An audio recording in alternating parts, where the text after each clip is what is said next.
అంటే ఒక రకంగా ఈ సినిమా హిట్ మీకు రీబర్త్ లాంటిదా? రీబర్త్ అంటే కెరీర్ పరంగా. రీబర్త్ కాదండి. Respective of that I would make the movies or anything, okay. But it's something very exciting and for me self confidence build అవుతుంది. ఓకే. అంటే ఇది కనుక తప్పు జరుగుంటే ఏదో నాలో తప్పు ఉందనే ఫీలింగ్కి వచ్చేసేవాడిని. Okay. Because this one everything అంటే కొంచెం అంచున ఉన్నారు మీరు, ఆ ఫీలింగ్ అంచున. అంతేనండి. ఇప్పుడు 2 డిజాస్టర్లు వచ్చిన తర్వాత అవును. లేను అని చెప్పడం అంటే, ఇప్పుడు లేనంటే నాకంటే మూర్ఖుడు ఎవడు లేడు. అంతే, అది పెద్ద అబద్ధం అవుతుంది. అవును. So I was in that one and I wanted this to be desperately successful because okay. ఇందాక చెప్పాను కదా, అవును. యాజ్ అన్ ఎగ్జాంపుల్ కొంచెం కష్టపడితే గనక మళ్ళీ anyone can come back. Okay. అంటే గత ఏడాది నుంచి స్ట్రగుల్ ఫీల్ అవుతున్నారు లోపట. ఉందండి.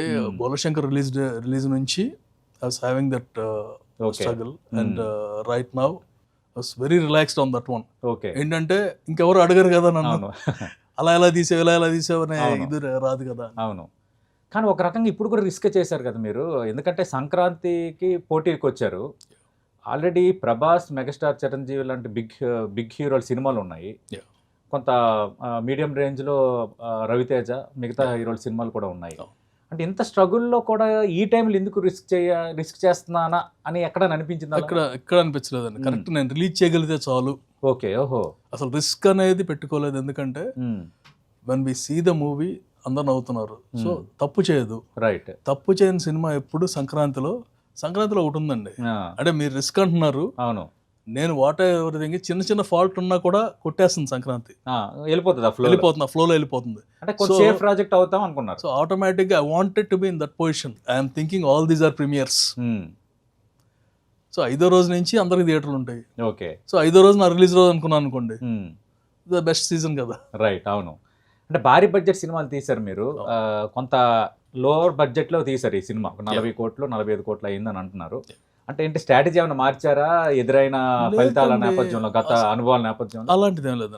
కొంచెం అంటే మీడియంగా వెళ్దాము, మన హడావుడి పడకుండా ఉండాలని అనుకున్నాను. యాక్చువల్లీ ఈ సినిమాకి ఎంత బడ్జెట్ అంత పెట్టాము, అంతకు మించి ఏం లేదు. అండ్ ఈవెన్ బిఫోర్ దట్ ఎంత పెద్ద బడ్జెట్ మూవీ ఉన్నా, మీడియం బడ్జెట్ కానీ లో బడ్జెట్ కానీ, I use to make the movies. Okay. Where I can just enjoy the making process. ఇప్పుడు నారి నడుమురారి చిన్నప్పుడు బాలకృష్ణ గారి సినిమా, అప్పుడు మేము చూసాం అది.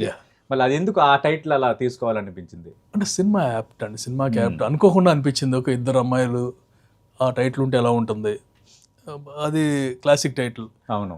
సినిమా స్టోరీ అయిన తర్వాత ఎవరు కూడా మన తిట్టుకోరు, ఎందుకంటే మీరు పాడు చేశారని కానీ అని ఎక్కడా కూడా మేము దాన్ని ఆ సినిమా కానీ దాని సీక్వెల్ అలాగే మాట్లాడలేదు. జస్ట్ ఆ టైటిల్కి యాప్ట్ అన్నట్టు పెట్టాము. ఓకే. అండ్ బాలయ్య గారు కాల్ చేయగానే he accepted it and he in fact ముహూర్తం పెట్టి మరీ టైటిల్ రిలీజ్ చేశారు. ఓ గ్రేట్. ఓకే. ఆయన అంతగా అన్స్టాపబుల్ షోలో చేశారండి ఆయన. అవును, బాలయ్య గారు. ఓకే. అది కొంచెం ఎసెట్ అయింది అనుకుంటారు. 100% అండి. ఓకే. ఆటోమేటిక్ గా ఎవరు క్యారీ కదా, ఆయన కొన్ని ఫ్యాన్ ఫాలోయింగ్. అవును, గ్రేట్.